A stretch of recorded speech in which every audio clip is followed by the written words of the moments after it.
오늘 우리가 함께 나눌 하나님의 말씀은 신약성경 베드로전서 4장 1절부터 3절까지 말씀. 말씀을 다 찾으셨으면 우리 김지민 성도 앞으로 나와서 말씀 읽어주시겠습니다. 그리스도께서 이미 육체의 고난을 받으셨으니 너희도 같은 마음으로 갑옷을 삼으라.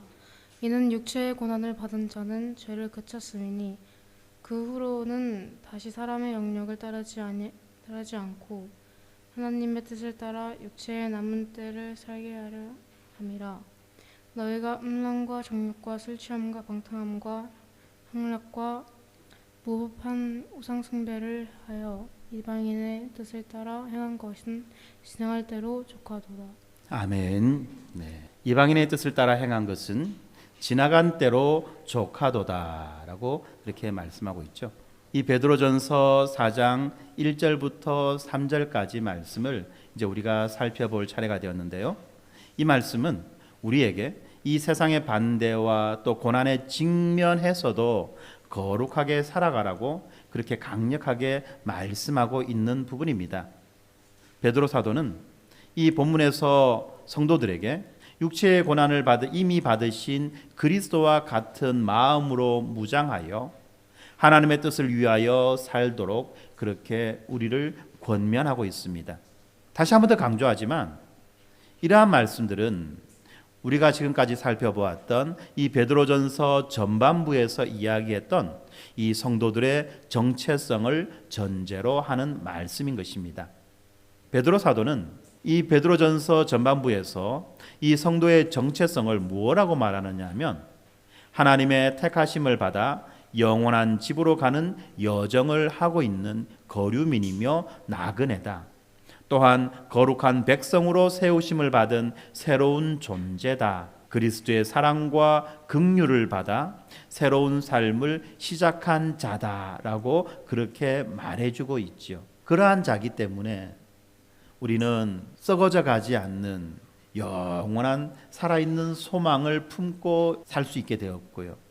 뿐만 아니라 우리가 이 땅 가운데에서도 비록 나그네요 거류민이라고 하는 그런 칭함을 받는다 할지라도 우리의 신분은 거룩한 왕같은 제사장으로서 우리가 살아가는 이 시대를 지나가야만 하는 것입니다.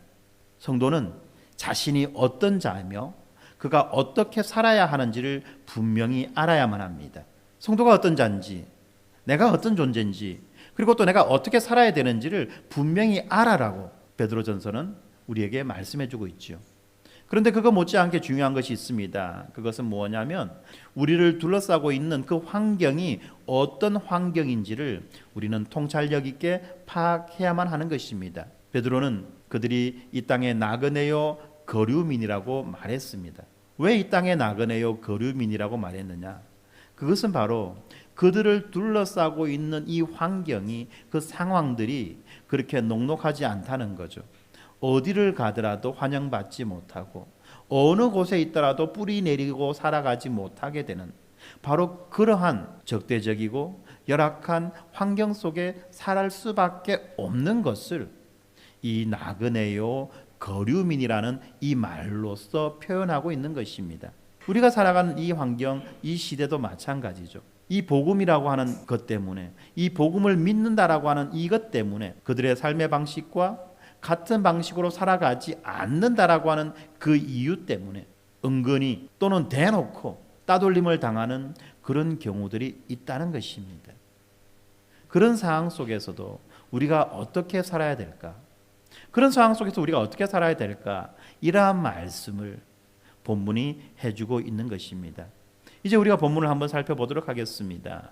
1절에는 뭐라고 말하느냐 하면 바로 이렇게 그리스도의 고난의 본을 받아 살아가는 것이 죄로부터 멀어지는 삶이다라고 그렇게 말하고 있습니다. 이 1절 이 부분을 쉬운 성경은 뭐라고 말하느냐 하면 이렇게 말합니다. 그리스도께서도 고난을 받으셨습니다. 그러므로 여러분 자신도 그리스도와 같은 마음으로 무장하십시오. 고난을 겪은 사람은 죄와 관계를 끊은 사람입니다 라고 그렇게 말하고 있습니다. 그리스도께서 고난을 받으셨다는 것입니다. 이 그리스도께서 받으신 고난, 이 고난은 도대체 무슨 고난입니까? 왜 예수님은 이 고난을 받으셨습니까? 특별히 우리가 보고 있는 이 개정개혁 성경에서는 그리스도께서 이미 육체의 고난을 받으셨으니라고 말하고 있지요. 이 육체라고 말하는 것은 단순히 몸만을 말하는 것이 아니라 이 바디만을 말하는 것이 아니라 그 사람의 전부를 말하는 거예요. 그러다 보니까 이 그리스도의 고난은 단순히 육체적인 것뿐만 아니라 정신적이며 정서적이며 영적인 고난이었다는 것입니다. 예수님께서 우리들을 위하여서 받으신 고난이 있어요. 어떤 고난이 있을까요? 그가 인간의 몸을 입고 이 땅에 오신 것 자체가 고난입니다. 그리고 인간과 같은 양식으로 인간들과 섞여서 인간들 가운데에서 살아가는 것도 또한 고난입니다. 그가 하나님 나라의 그 비밀들을 사람들에게 풀어주고 전해줄 때에 사람들이 그것에 대해서 받아들이지 않고 거부하며 또한 비난하고 조롱하는 것, 이런 것들도 또한 고난이지요. 예수님께서 호의를 사람들에게 베풀어 주셨을 때 어떤 사람들은 그러한 호의를 이용해 가지고 자기의 탐욕을 채우고 다른 일들을 도모하는 어떤 그런 것들을 예수님이 발견하셨던 것도 또한 고난입니다. 그러다가 마침내 자기를 따르던 제자들에게 배신을 당하고 억울하게 체포되어서 십자가에 못 박혀 돌아가신 것도 또한 고난이라는 것입니다. 그런데 여러분들, 우리는 이 고난을 단순히 예수님이 어떤 대단한 일을 하시다가 그렇게 안 좋은 일 당하셨구나, 이 정도로 해석하고 이해해서는 안 된다는 것입니다. 왜 예수님이 오셨으며, 왜 예수님 우리 가운데 사셨으며, 왜 예수님이 그런 말을 하셨고 그런 일을 하셨고 또 그렇게 죽으셔야만 했는가 하는 것들을 우리는 잘 생각해야 되는 것입니다. 바로 그것은 한마디로 말하면 우리를 구원하시기 위함이에요. 우리를 구원하시기 위해서 예수님이 하나님 앞에서 담당해야 되는 것들이 있습니다. 그것이 무엇입니까? 죄를 향한 하나님의 그 엄청난 진노와 그 징계를 예수님이 대신 받으셔야만 했던 것입니다. 이것을 우리는 대속이다라고 말하죠. 그리고 또 좀 더 자세히 말하면 이것을 형벌대속이다라고 말합니다. 우리의 죄를 대신하여서 우리의 죄값을 예수님이 대신 치르셔서 하나님에게 형벌을 받으셨다. 우리 대신. 이것이 형벌대속이에요. 예수님의 모든 인생은 바로 이러한 대속적 죽음을 향한, 대속적 죽음을 위한 일생이었다는 것입니다. 다시 말하면 예수님은 오실 때부터, 그리고 태어나셨을 때부터 이미 죽음을 작정하시고 오셨고 태어나셨던 것입니다.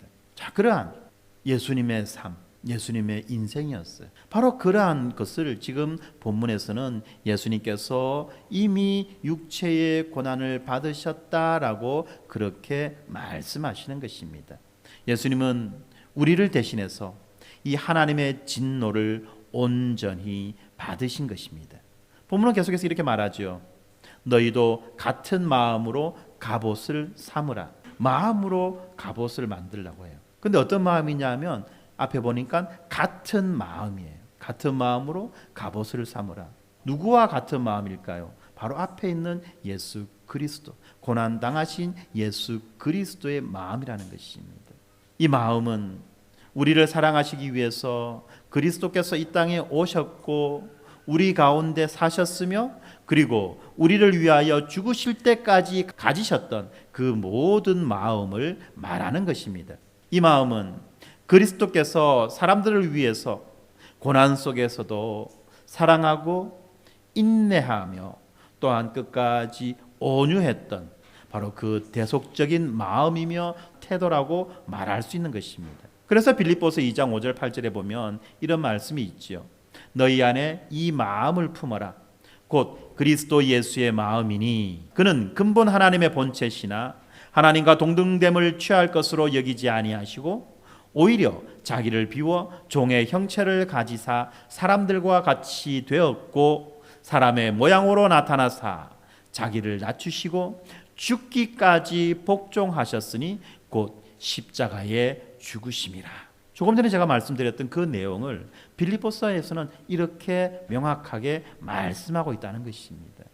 그리스도께서 어떤 마음으로 오셨고 어떤 마음으로 사셨고 어떤 마음으로 죽으셨는지 그 마음을 우리가 알고 그 마음으로 우리가 갑옷을 입어야 된다. 그 마음으로 우리가 무장을 해야 된다라고 그렇게 말씀하는 것입니다. 마음으로 갑옷을 삼으라. 이것을 영어 성경에서는 너 자신을 무장하라라고 표현하고 있습니다. 그런데 이 무장, 이 갑옷은 어떤 거냐면 이 전쟁터에서 싸움을 하기 위한 것이 아니라 오히려 우리를 지키고 보호하기 위함이라는 것입니다. 현재 우리의 삶 속에서 우리에게 달려들어 우리의 신앙을 흔들고 있는 그러한 사상, 그러한 이념들을 방어하기 위한 것을 말하고 있는 것입니다. 갑옷을 삼는다 혹은 무장한다는 이 말의 이 원어는 호플리사스테라고 하는데요. 이 원어의 시제가 좀 독특합니다. 이것이 이제 어떤 의미냐 하면 과거에 어떤 사실이 시작되었고요. 완성되었습니다. 그리고 그 시작되었고 완성된 그 일이 지금까지 계속해서 효력을 미치고 있는 것. 우리가 이제 영문법으로 이야기한다면 과거 완료 진행형 요 정도쯤 아마 될 거예요. 과거에 어떤 완료된 완성된 사건이 지금도 계속해서 영향력을 미치고 있고 또한 이루어지고 있다라고 하는 말이죠. 좀 더 풀어서 말한다면 어떻습니까? 과거에 우리가 예수 그리스도를 믿었을 때 그때 우리는 이미 이러한 무장을 했던 것입니다. 어떤 무장입니까? 예수 그리스도의 마음을 알고 예수 그리스도의 마음을 내 마음속에 품고 예수 그리스도의 마음을 내가 옷 입고 그리고 예수 그리스도의 마음을 붙잡고 살아가겠다고 그렇게 무장을 했던 거예요. 그리고 그 무장을 지금까지도 계속해서 유지하고 있어야만 한다는 것을 의미합니다. 그래서 베드로는 이 말씀을 통해서 우리에게 이렇게 질문하고 있는 것입니다. 사랑하는 성도 여러분, 여러분들은 지금 예수님께서 여러분들을 향해 가지셨던 그 마음을 여러분들이 예수 그리스도를 구주라고 고백하고 그를 영접했을 때 가졌던 그 마음을 여러분들이 예수 그리스도와의 인격적인 그 만남, 예수 그리스도의 그 오심과 사심과 죽으심을 깨달았을 때에 그 십자가 앞에서 뜨겁게 흘렸던 그 눈물의 그 마음을 여러분들은 지금 기억합니까? 그리고 그 마음을 여러분들은 지금도 가지고 계십니까? 그 마음을 지금 여러분들은 단단히 품어서 여러분 스스로를 보호하고 있습니까? 라고 묻는 것입니다. 왜 이런 말을 할까요? 왜 베드로가 이렇게 말을 해야 될까요? 그것은 바로 이 시대가 그렇게 녹록한 시대가 아니기 때문에 그런 것입니다. 이 오스 기니스라고 하는 사람은 무엇라고 말하고 있느냐 하면 우리의 삶 속에서 우리에게 달려들어 우리의 신앙을 흔드는 사상이나 그 이념들을 뭐라고 불렀느냐 하면 현대성이라고 불렀어요. 다시 말하면 이 현대 사회를 아주 적나라하게 정의할 수 있는 바로 그 특성들인데 그것이 어디로부터 나왔느냐 하면 인간의 그 이성으로부터 나왔다는 거예요. 인간의 타락한 이성으로부터 출발되어진 바로 그 현대성이 지금 21세기의 이 모든 세상 가운데 곳곳에 영향을 미치고 있다는 겁니다. 심지어는 어디까지? 교회 안까지. 그리고 이것이 우리의 신앙을 흔들어 제끼고 있다는 거예요. 그것이 무엇인지 그는 이렇게 정의하고 있습니다. 개인주의, 상업주의와 소비주의, 상대주의, 기술주의와 과학주의라고 말하고 있습니다. 예, 개인주의. 우리가 다 알고 있습니다. 현대사회의 특성이 개인주의라는 것. 이것도 또한 인간 이성의 발현의 결과예요. 그런데 여러분들 아십니까? 이 상업주의와 소비주의 이것이 인간 이성의 발현의 결과라는 거 여러분들 아십니까? 왜 이것이 인간 이성의 발현의 결과냐? 인간은 행복해지기 원합니다. 그러면 어떻게 하면 행복할 수 있을까? 몇 가지가 있지만 그 중에 대표적인 것이 소유를 통해서 행복을 느낄 수 있다, 행복할 수 있다라고 그렇게 사람들은 정의했던 거예요. 그래서 더 많은 소유, 더 많은 소비를 위해서 나타나는 것이 무엇이냐면 상업주의요 또한 소비주의라는 거예요. 우리는 어릴 때부터 아주 이 소비주의에 철저하게 물들어 있어요. 그래서 어떡합니까? 기분이 꿀꿀하다. 그럼 어떡하죠? 쇼핑 간다. 기분이 꿀꿀하다. 어떡하죠? 맛있는 거 먹으러 간다. 다 무엇과 연결되는가 하면 돈 쓰는 것과 연결돼요. 아주 어릴 때부터 이러한 훈련을 받았고 이러한 방식으로 만족과 행복을 느끼는 그런 이제 반사적 훈련, 마치 이 파브르의 개처럼 종땡땡 치고 밥을 주니까 종소리만 들으면 개가 침을 질질 흘리고 위에서 위액이 쫙쫙 뿜어져 나오는 거예요. 그 종이 무슨 종인지도 의미도 생각하지도 않고 그냥 반사적으로 그렇게 기계적으로 반응한다는 겁니다. 우리가 그런 식으로 지금 이 사회 속에서 소위 말하는 그 현대성의 훈련을 받고 있다는 거예요. 그것이 상업주의, 소비주의이고 또한 상대주의입니다. 상대주의라는 것도 여러분들 아시죠? 몇 번 말씀을 드렸을 겁니다. 절대 진리가 없다. 모든 것들은 상대적이다. 그래서 네 생각도 옳고 내 생각도 옳으니까 너는 너의 생각을 나에게 강요하지 마. 뭐 이런 이야기를 하는 겁니다. 나도 내 생각 너한테 강요 안 할 거니까 너도 너의 생각 나한테 강요하지 마. 각자 알아서 살면 돼. 이런 거예요. 그 다음에 기술주의, 과학주의라고 하는 것은 한마디로 말하면 기술 만세, 과학 만세라는 거예요. 여기서 우리가 하나 조금 조심해야 될 것이 뭐냐면 과학과 과학주의는 다르다는 거예요. 과학이라고 하는 것은 자연의 질서를 관찰하고 그 속에 숨겨져 있는 감춰져 있는 어떤 법칙과 원리들 이런 것들을 발견해내는 학문이 과학이에요. 그러나 과학주의는 뭐냐면 모든 이 과학에서 나와 있는 모든 이론이 이 그러니까 과학적인 이 연구의 결과로 나온 모든 이론들을 다 진리라고 받아들이는 거예요. 이것이 과학주의, 과학 만세입니다. 첨단의 기술이 우리에게 행복을 가져다 준다라고 그렇게 생각하는 거예요. 근데 여러분들 첨단의 기술이 과연 우리에게 행복만을 가져다 주었습니까? 꼭 그렇지는 않다는 거예요. 가져오는 이득이 있는 만큼 또 그 뒤에 있는 피해가 그만큼 크다는 거예요. 뿐만 아니라 과학주의라는 것도 그렇습니다. 뭐냐면 모든 것을 과학적 어떤 발견에서 나온 이 결과를 제대로 검증하지도 않고 확인하지도 않고 무조건 진리라고 받아들이는 거예요. 그런데 여러분들 아시잖아요. 이 과학적 사실이 언제든지 뒤집어질 수 있다는 거. 새로운 증거가 나오고 또 새로운 이론이 나와서 그 이론을 주장하고 지지하는 새로운 증거가 나오면 과학은 그날로 입장을 딱 바꿉니다. 이렇게 새로운 증거가 나오면 그 전에 있던 진리는 바로 폐기가 되는 것이 이 과학이에요. 그런데 과학주의라고 말하는 것은 뭐냐면 이것을 절대 진리로 붙잡고 살아가는 거예요. 과학 만능이죠. 왜 이런 이야기를 하느냐면 오늘날에 누가 선지자요 예언자냐면 과학자들이 선지자요 예언자예요. 그래서 과학자가 하는 말은 다 맞아요. 진짜 맞아서 맞습니까? 아니요. 사람들은 맞다고 생각하고 따르는 거예요. 맹목적으로. 유튜브만 틀면 오만 이야기 다 나오잖아요. 고혈압 증세를 이제 완화시키려면 뭘 해야 되고 이상하게 요즘 유튜브가 저한테 보여주는 게 뭐냐면 뱃살 빼는 방법. 그걸 자꾸만 보여줘. 왜 그런지 몰라. 그 뱃살 빼는 방법이 계속 나오는데 보면은 사람들마다 다 달라요. 사람들마다. 의사들 이 의사 나오면 이 이야기, 저 의사 나오면 저 이야기, 한의사 나오면 이 이야기, 뭐 물리치료사 나오면 또 저 이야기, 무슨 운동해라, 운동하지 마라, 뭐 오만 이야기가 다 나와요. 어떤 것이 진리입니까? 우리가 거기에서 무엇이 옳으냐, 무엇이 맞느냐를 제대로 분별해내야 되는데 그런 것을 분별하지 않고 맹목적으로 누가 뭐라 했다라고 해서 따라가는 것, 이것이 뭐냐? 이것이 바로 과학주의라는 거예요. 이러한 과학주의가 어떻습니까? 오늘날 전 세계에 있는 모든 사람들에게 영향을 미친다는 거예요. 그래서 그들이 가지고 있던 기존의 신념들을 다 흔들어 제낀다는 거예요. 전통도 흔들고요, 종교 체계도 흔들고요, 모든 것들을 다 흔든다는 거예요. 이 현대성이 특별히 오늘날에는 이 교회를 쓰나미처럼 덮치고 있는데 이 오스기니스는 뭐라고 말했느냐면 이 쓰나미가 지나고 나면 누가 참 신자인지 누가 거짓된 신자인지가 드러난다라고 그렇게 말을 했습니다. 바로 이러한 이유 때문에 우리는 현대성의 이 쓰나미 가운데에서 우리 자신을 보호하고 지켜내기 위해서 몸부림쳐야 되는 거예요. 투쟁해야 되는 거예요.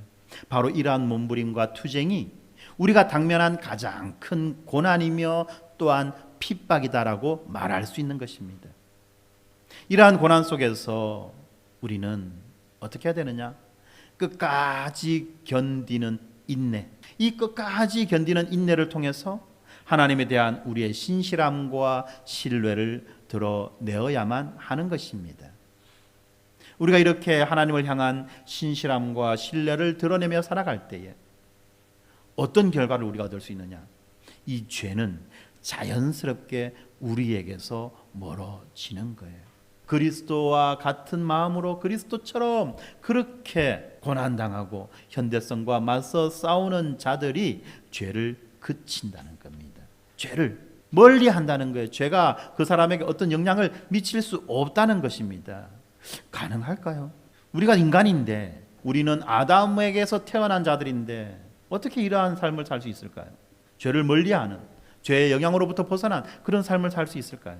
제가 여러분들에게 오늘 한 가지 강력한 그리고 효과적인 방법을 하나 가르쳐 드리겠습니다. 우리가 죄를 짓지 않으려고 막 노력하고 애를 쓰고 이빨을 막 깨물고 하는 것이 아니라 오히려 선을 행하려고 항상 노력하고 애를 쓰고 이빨을 깨물면 되는 거예요. 죄를 안 지으려고 에너지를 쓰는 것이 아니고 어디로 에너지를 써야 되냐면 선을 행함으로 에너지를 써야 되는 거예요. 그렇게 되면 정말 신기하게도요, 죄가 우리 머릿속에서 싹 사라집니다. 그리고 우리 마음속에서도 죄가 싹 사라져요. 아이들 보고 핸드폰 하지 마라, 오락하지 마라, 그 게임하지 마라. 부모님들 마라만 하지 말고 대체적인 것, 하는 다른 것들을 제시해 주세요. 그 아이들이 잠시도 이 재미없는 그런 시간을 보내지 않도록 같이 운동도 하고 같이 산책도 하고 같이 무슨 활동도 하고 이야기도 하고 이렇게 하면요, 아이들은요 자연스럽게 핸드폰 하는 거를 잊어버려요. 근데 그렇게 하려면 부모님들이 힘들죠. 부모님들이 좀 귀찮아져야 돼요. 일어나서 애들 데리고 가기 싫다는 놈들 데리고 산으로 끌고 올라가고 땀을 흘려야 되고, 그렇죠? 밖에 나가서 공도 좀 찾아야 되고 같이 수다도 좀 떨어줘야 되고 시간을 같이 써야 되고 그런 일들을 해야 되는 거예요. 예, 이런 식입니다. 성경도 그렇게 이야기하는 겁니다. 왜 자꾸 착한 일 해라 그렇게 말하느냐? 죄를 짓지 않을 수 있는 가장 강력하고 효과적인 방법이 죄 짓지 말아가 아니라 착한 일을 해라기 때문에 그렇다는 거예요. 성경 우리에게 뭐라고 말하느냐 하면 죄를 짓지 말라고 말하는 것이 아니라 오히려 우리로 하여금 선을 행하라고 말합니다. 왜 선을 행해야 되느냐? 선을 행해가지고 우리가 착한 사람 되는 게 아니에요. 네가 선을 행해가지고 착한 사람 되라고 그래서 선을 행하라는 것이 아니라, 네가 어떤 놈이든지 상관없어. 네가 나쁜 놈이라도 상관없고 네가 좋은 놈이라도 상관없어. 그러나 네가 선을 행하는 그때, 선을 행하는 그 순간 죄는 너로부터 떠나가고 멀어지고 너에게 영향을 미치지 못해. 바로 그 말을 하는 거예요. 특별히 어떤 마음으로? 바로 그 그리스도의 마음으로. 그리스도의 마음을 우리가 무장하고 그 마음대로 살아갈 때 죄는 우리로부터 멀어질 수밖에 없는 거예요. 죄와 싸워서 이기는 방법은 그밖에 없어요.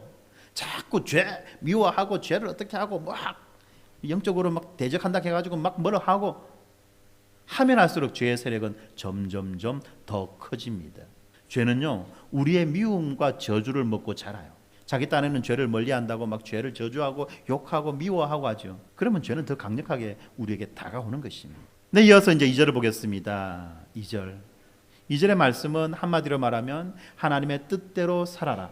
3절의 말씀을 한마디로 말하면 이방인의 뜻대로 살지 말아라가 되는 거죠.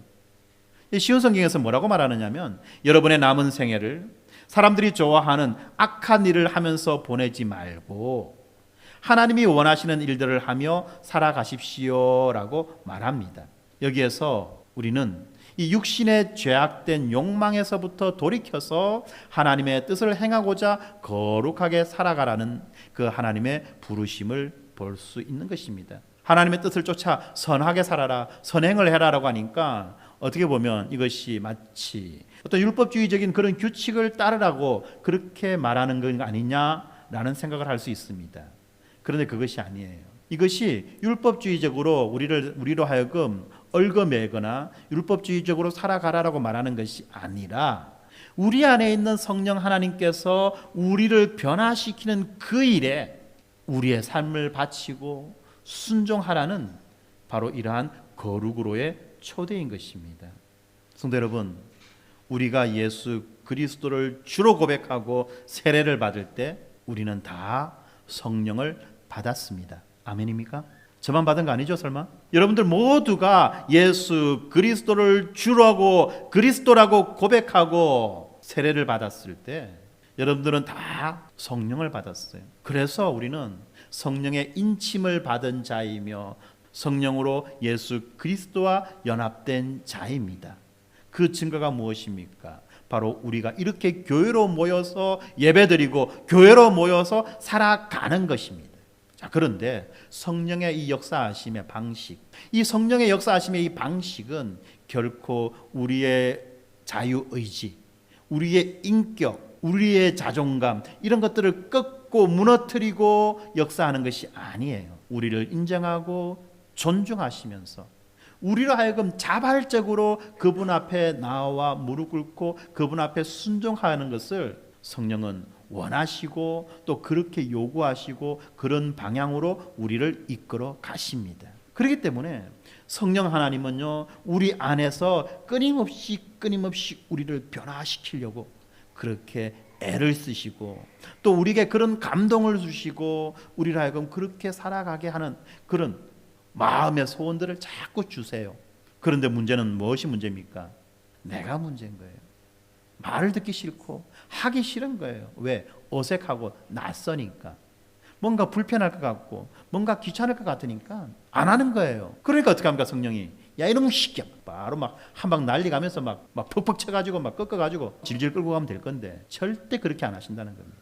성령은 기다리신다는 거예요. 끊임없이 우리 안에서 생각나게 하시고 기억나게 하고 우리의 마음을 자극하시죠. 그래서 좀 마음이 여리거나 마음이 좀 부드러운 사람은 그것을 못 견뎌서 그 성령의 자극을 못 견뎌서 알겠습니다 하겠습니다라고 쉽게 순종하고 항복하지만 어떻습니까? 목이 뻣뻣하고 마음이 굳은 사람들은 그래도 안 듣는다는 거예요. 그래서 그 마음속에 성령이 오죽하면 울며 탄식하며 나를 위해서 기도한다고 말하겠어요. 네, 바로 이렇게 우리 안에 있는 성령 하나님께서 우리를 변화시키시는 그 일 가운데 우리의 삶을 드리고 바치고 순종하라는 거예요. 무슨 말입니까? 성령이 너에게 어떠한 깨달음을 주시고 어떠한 마음의 동기를 주시고 무언가를 생각나게 하시면 뭐 해라? 순종해라.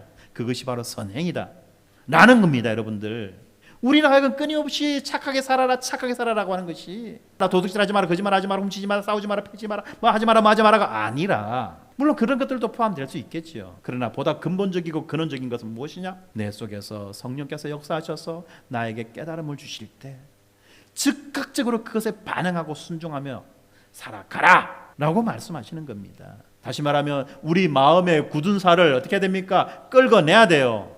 여러분들 손에 굳은 살 박히고 발에 굳은 살 박히면 어떡합니까? 끌어내죠. 나도 모르게 자꾸 만지고 뜯어내죠. 얼굴에 굳은 살 박히면 만약에 그럴 경우 없겠지만 어떻게 할까요? 바로 성형외과 찾아갈 겁니다. 가서 레이저 치료 받고 무슨 냉치료 받고 하고 막 난리가 날 거예요. 근데 더 심각한 거는 손바닥에 굳은 살도 아니고 얼굴에 굳은 살도 아니고 이 마음의 굳은 살이에요. 여러분들, 이 마음의 굳은 살을 도려내고 이 성령께서 하시는 그 일에 우리가 민감하게 반응해야만 하는 것입니다.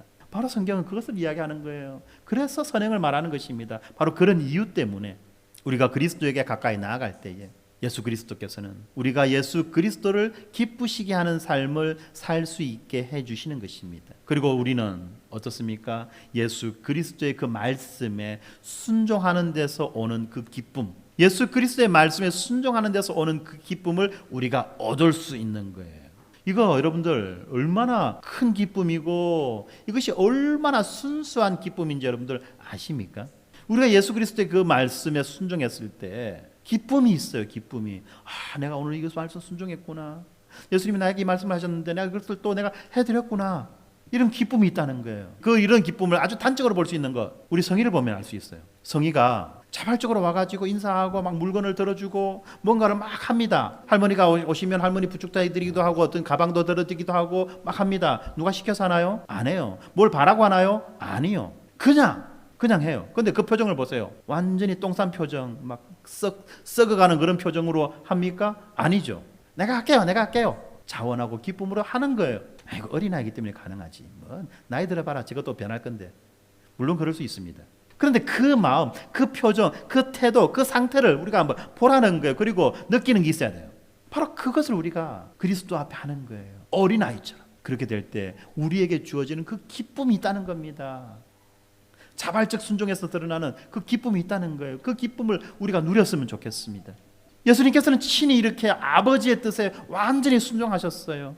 그리고 제자들에게도 그렇게 살아가라고 말씀해 주시죠. 우리 아이들 요즘 요한복음 여행을 하고 있는데 요한복음 15장 10절에 보면 이런 말씀이 나옵니다. 예수님이 뭐라고 말씀하시느냐?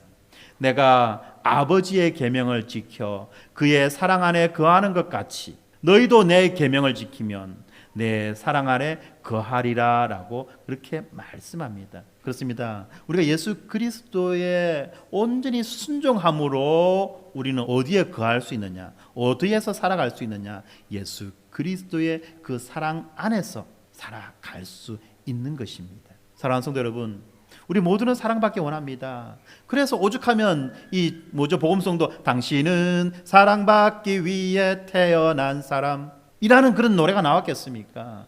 예, 우리는 사랑받기 원해요. 그러면 어떻게 하면 우리가 사랑받을 수 있을까요? 어떤 방식으로 우리는 사랑을 받을 수 있을까요? 예수 그리스도 안에 있을 때 우리는 사랑을 받을 수 있습니다. 나는 예수 사랑 필요 없고 나는 오직 당신의 사랑만 필요해. 예수 사랑 필요 없고 나는 오직 엄마의 사랑만 필요해. 아빠의 사랑만 필요해. 나는 자식의 사랑만 필요해. 그런데요, 예수 그리스도 밖에서 주어지는 그런 사랑은 진짜가 아니에요. 착각이에요. 예수 그리스도 안에서 우리에게 주어지는 사랑이 있습니다.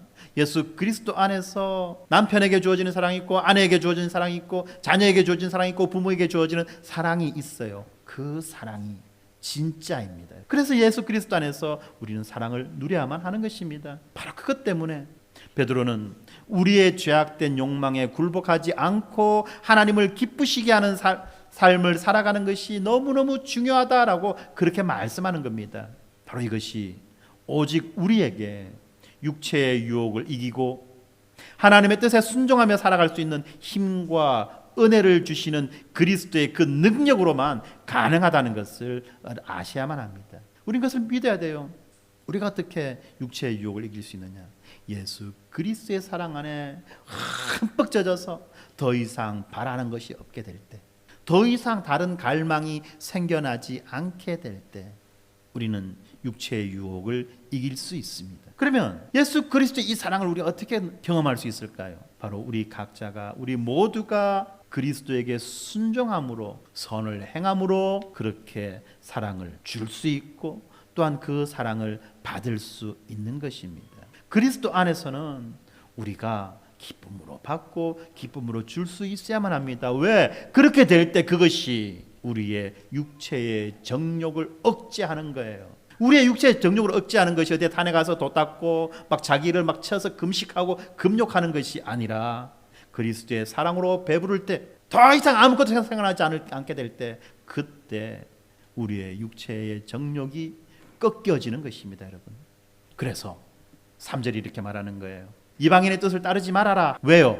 옛사람의 삶은 이미 충분히 경험했으니 이제부터는 회개하고 새롭게 살아가라. 쉬운 성경은 뭐라고 말하느냐? 이전에는 믿지 않는 사람들이 좋아하는 일들에 너무나 많은 시간을 낭비하였습니다. 방탕하고 악한 욕망에 사로잡혀 술 취하고 흥청망청 떠들며 우상에게 절하고 경배하였습니다. 이런 것들은 지나간 때로 충분합니다 라고 말씀합니다. 무슨 말입니까? 우리가 그리스도를 믿기 전에, 우리가 그리스도를 알기 전에, 우리가 그리스도를 만나기 전에 우리는 하나님의 길을 알지 못하고 죄의 정욕에 매여 살았던 것입니다. 바로 그것을 말해주지요. 구체적으로 어떤 모습들입니까? 죄를 향한 방종과 우상 숭배라고 하는 이러한 것들로 특징 지어지는 이 옛날 방식의 부끄러움, 옛사람의 부끄러움을 보는 거예요. 우리의 옛생활의 방식이 어떠한 것이었는지, 얼마나 부끄러운 것인지를 알게 될 때 우리는 과거로 돌아가지 않습니다. 그러나 그렇지 않으면 우리의 습성은 늘 요요예요. 요요. 정신줄만 놓으면 돌아가는 거예요. 튕겨나가는 거예요. 구체적으로 어떻게 이야기합니까? 성경은 음란과 정욕이라고 말합니다. 이 음란함과 정욕, 이것은 뭡니까? 성적인 문제예요. 이 성과 관계되는 죄악입니다. 정욕이 뭐죠? 우리 안에 감추어진 사악한 욕망입니다. 이것이 만약에 밖으로 드러나면 정말 부끄럽고 쪽팔리고 막 살 수 없는 그런 욕망들이 우리 안에 있다는 거예요. 누구나 할 거 없이 거룩한 척하고 있지만, 심지어는 저에게도 거룩한 척하고 있지만 이 속에 있는 것이 확 드러나게 되면 진짜 뭐 어떻게 막 혀를 깨물고 죽어야지 차라리. 그런 것들이 있다는 겁니다. 이것이 뭐냐면 정욕이에요. 그런데 이 정욕이 절제되지 않아 가지고 밖으로 튀어나오는 그 순간 이것이 뭐가 되느냐? 음란함이 되는 것입니다. 절제되지 않은 정욕으로 인한 부도덕한 그 성행위, 이것이 바로 음란이에요. 정욕이 밖으로 튀어나왔을 때 이것이 음란이 되는 겁니다. 그런데 요즘에는 너무나도 이게 얼굴이 두꺼워져 갖고 사람들이 피부가 두꺼워져 갖고 그냥 공공연하죠, 이 음란이. 옛날에는 음란 공연죄 이런 것도 있었는데 요즘엔 그런 것 자체가 없어요. 표현의 자유 뭐 이런 식으로 해가지고 바로 이것이 우리 옛사람의 삶의 모습이었습니다. 두 번째, 성경 뭐라고 말합니까? 술 취함과 방탕함과 연락함이다라고 말하는 것이 있어요. 이 술 취함, 방탕함, 이 연락함이라고 하는 것은 무엇과 관계되어 있느냐면 바로 이 술과 관계되어 있어요. 술 취함은 뭡니까? 술에 만취한 상태예요. 그런데 여러분들 특징이 있죠. 술 취한 놈 절대 지가 술 취했다 소리 안 해요. 괜찮다 내 봐라. 지는 막 흔들고 있으면서 내 봐라 아직 멀쩡하다 아이가. 절대 자기가 넘어졌다 소리 안 하죠. 내가 가는 데 있다 아이가. 땅바닥이 벌떡 일어나가지고 막 그냥 얼굴을 때렸다고, 전봇대가 달려와가지고 자기를 쳤다고 이런 이야기하지. 절대 자기가 술 먹고 땅바닥에 굴렀다 소리 안 하죠. 이게 술 취하면 술에 만취한 상태입니다. 그러면 조금만 묻어도 되겠네. 바늘도둑이 소도둑 되는 겁니다. 그리고 이 방탕은 뭡니까? 방탕이라고 하는 것은 술 취한 사람들이 거리를 돌아다니면서 난동 부리는 거예요. 이게 방탕이에요. 원어적으로는 많이 볼 수 있죠. 그죠? 시장통 가면은 그 대포집 앞에 가면 막 그냥 심심한 막 맥살 잡고 싸우고 막 상 엎어지고 막 날라댕기고 뿐만 아니죠. 뭐 여기 저기 막 그냥 서면 한복판 나가 보면 진짜 그 다음날 새벽에 서면 나가 보면 참 버라이어티합니다. 버라이어티. 골목마다 막 총천연색으로 빨강 파랑 노랑이 쫙쫙 깔려 있고 그냥 막 그게 다 뭐냐 방탕이에요. 방탕. 예, 이 방탕함. 그 다음에 연락은 뭐죠? 큰 술잔치를 베풀어 가지고 즐기는 거예요. 술자리는 꼭 지 혼자 안 먹어요. 혼술 별로 없어요. 꼭 술자리는 뭡니까? 한 사람 부르면 혼술 하다가 하나 부르고, 둘이 먹다가 셋이 부르고, 셋 붙다가 부르다가 네 명 부르고, 이놈도 부르고 저놈도 부르고. 이것이 바로 연락이에요. 이렇게 될 때 거의 대부분 어떤 일이 생깁니까? 이성의 상실 그리고 범죄. 술 때문에 정신이 없어갖고 이성 상실이에요. 이성. 타락한 이성이지만 그 타락한 이성줄마저 놓으면 사람은 짐승되는 거잖아요. 바로 술이 뭐냐? 짐승되는 지름길이라는 거예요, 여러분들. 그런데 성경은 분명히 말합니다. 짐승처럼 살지 말라고.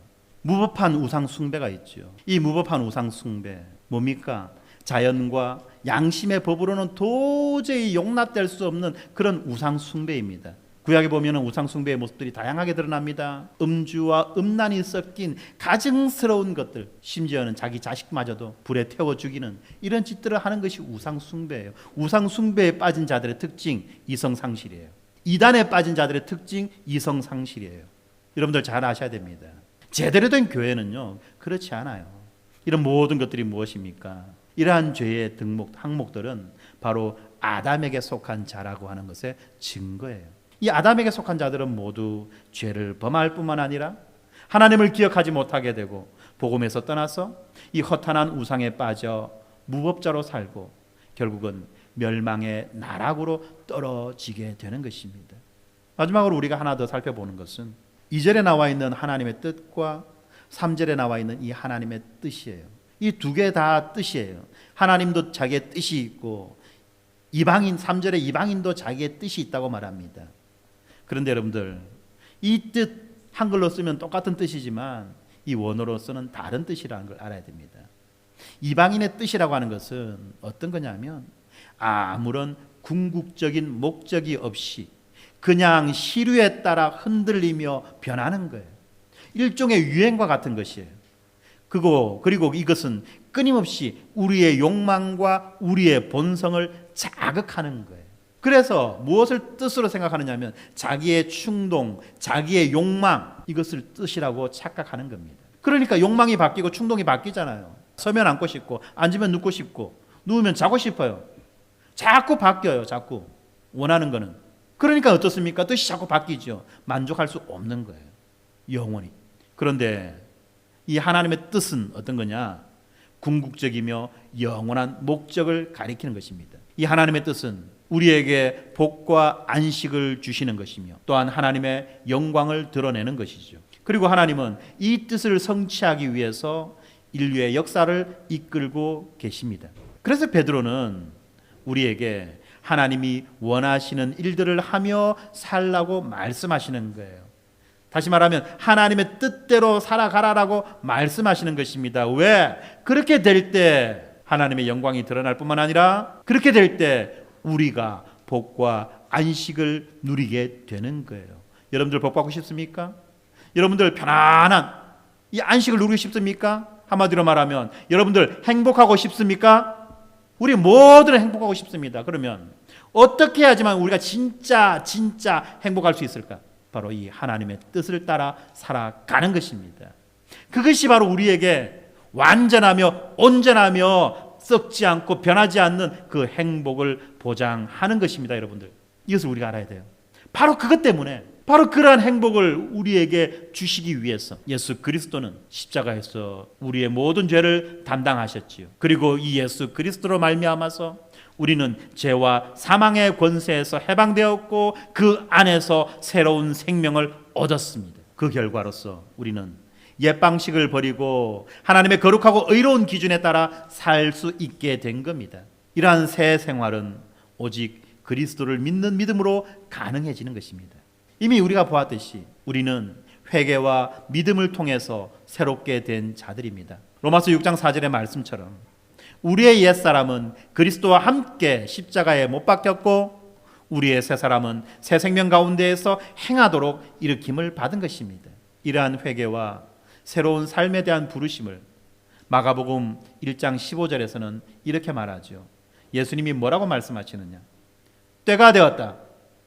하나님의 나라가 가까이 왔다. 회개하고 복음을 믿어라. 회개하고 복음을 믿어라. 예수님은 우리에게 회개할 것과 복음을 믿을 것을 말씀하십니다. 무엇 때문에? 우리로 하여금 하나님의 나라로 들어가게 하기 위해서라는 것입니다. 사랑하는 성도 여러분, 우리가 누구입니까? 우리가 어떠한 존재입니까? 베드로 사도는 왜 그렇게 힘주어서 우리가 이 세상 가운데에서 살아가지만 그럼에도 불구하고 우리는 하늘에 속한 자며 하나님의 백성이며 하나님의 아들이며 거룩하고 존귀한 자다. 우리는 소망을 가진 자다. 우리에게는 썩지 않는 생명의 씨가 있다. 라고 왜 그렇게 말씀합니까? 바로 우리로 하여금 선을 행하며 살아가라고 그 말을 하기 위해서입니다. 이 선을 행하며 살아가는 이것이야말로 우리가 거룩해질 수 있는 그러한 적용이라는 겁니다. 그래서 우리는 그리스도의 마음으로 무장하여 거룩함으로 특징지어지는 그러한 삶을 살으라고 오늘 우리가 보았던 1절부터 3절까지의 본문이 말하고 있습니다. 예수 그리스도의 마음과 태도, 다시 말하면 자기를 부인하는 것과 하나님의 뜻에 순종하는 것으로 무장함으로써 우리는 우리를 앞서가신 그분의 발자취를 따르고 우리의 삶에서 죄의 권세를 이길 수 있을 뿐만 아니라 하나님의 영광을 위해서도 살아가게 되는 것입니다. 이제 다음 주는 부활주일입니다. 그리고 내일부터는 이 고난 주간이 시작됩니다. 이 한 주간 동안 우리는 이 부활의 의미와 본문에서 이야기했던 이 그리스도의 마음을 깊이 묵상하기를 바랍니다. 왜 우리에게 부활이 필요하며 그리스도는 어떤 마음으로 이 땅에 오셨고 사셨으며 또 죽으셨는지를 우리가 깊이 묵상했으면 좋겠습니다. 여러분들의 묵상을 돕기 위해서 이 작은 소책자를 준비했습니다. 제목이 Why? 부활. 왜 부활이냐는 거죠. 매일 아침마다 이 하루의 분량을 꼼꼼하게 읽고 그리고 묵상하셨으면 좋겠습니다. 왜 우리에게 부활이 있어야 하며 예수님은 도대체 어떤 마음으로 무슨 생각으로 이 땅에 오셨고 사셨고 또한 죽으셨는가를 우리가 잘 생각해야지 되는 것입니다. 그렇게 될 때 우리가 이 땅 가운데에서 힘있게 살아갈 수 있는 것입니다. 사랑하는 성도 여러분, 세상은 우리를 둘러싸서 우리를 못 살게 굽니다. 짓누릅니다. 우리로 하여금 신앙을 포기하라고, 그 신앙 필요 없는 거라고 그렇게 때로는 우리에게 주장하고 설득하고 유혹합니다. 이것이 바로 현대성이에요. 그러나 분명한 것은 이것도 또한 지나가요. 이 현대성이라고 하는 쓰나미가 지나가고 난 다음에 모든 것들이 다 드러날 것입니다. 무엇이 진짜인지, 무엇이 거짓인지를. 그때에 우리 모두가 하나님 앞에서 참된 신자로 온전히 서기를 주님의 이름으로 축원합니다. 기도하겠습니다. 거룩하신 아버지 하나님, 감사합니다. 오늘 본문 말씀을 통해서 우리 모두가 이 그리스도의 마음으로 무장하여 하나님의 뜻을 따라 살아가라고 하는 것을 살펴보았습니다. 그렇습니다. 우리 모두가 그리스도의 마음을 깨달아 알고 이 마음으로 무장하고 이 마음으로 우리가 이 세상으로부터 주어지는 온갖 공격과 박해를 막아내고 우리 자신을 지키고 우리의 믿음을 지키며 이 땅을 살아갈 수 있도록 축복하여 주시옵소서. 감사합니다. 예수님 이름으로 기도드렸습니다. 아멘.